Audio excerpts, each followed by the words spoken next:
Friends, உங்கள் மலரக்கா ஒரே மழை. உங்கள் ஊரில் என்ன மழைன்னு சொல்லுங்க. நேற்று நைட்டு பிடிச்ச மழை கொட்டிக்கிட்டே இருக்கு, அழுதுகிட்டே இருக்கு. வானம் ஊன்னு அழுத மாதிரி அழுது வேகமாக பேஞ்சு ஓய மாட்டேங்கி சின்ன சின்ன சின்ன சின்ன பிள்ளை அழுத மாதிரி அழுது யாரையும் வெளியே விட மாட்டேங்கி.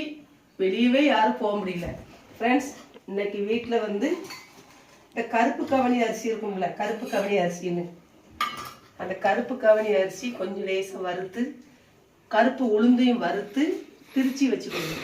திரிச்சி கொஞ்சோட இவ்வளோதான் நான் மிக்சியில் வறுத்து திரிச்சி சின்ன கிணத்துல கொஞ்சம் தண்ணி ஊற்றி தேங்காவை திருவி போடாமல் பால் எடுத்து ஊற்றிட்டேன். தேங்காய் திருவிழா புருபுருன்னு இருக்கா, அது சாப்பிடும் போது எரிச்சல் படுறாங்க. அதனால தேங்காய் பால் ஊற்றி கருப்பு கவனி உளுந்து நிறைய போடலை. நான் எதுவுமே போடலை.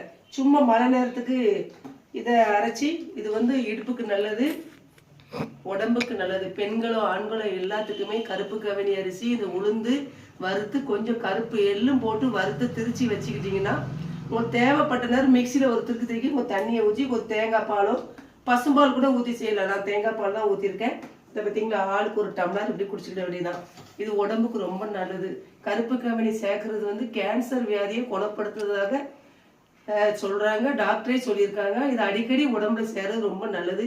இடுப்பு வலிக்கு நல்லது, உடம்புக்கு ரொம்ப நல்லது. கருப்பு கவனி உளுந்து கொஞ்சம் வெள்ளை எள்ளுனாலும் சரிதான், கருப்பு எள்ளுனாலும் சரிதான் போட்டு இப்படி தேங்காய் பால் ஊற்றி இப்படி ஆற்றி ஆளுக்கு ஒரு டம்ளர் சிம்பிளாக செஞ்சிட வேண்டியதுதான். ரொம்ப போட்டு செய்யட்டாலும் சிம்பிளாக ஆளுக்கு ஒரு டம்ளர். ஃப்ரெண்ட்ஸ், இன்னைக்கு எங்கள் வீட்டில் இதான் சாயந்தரம் காப்பி போடாமல் இன்னைக்கு இப்படி போட்டுட்டோம்.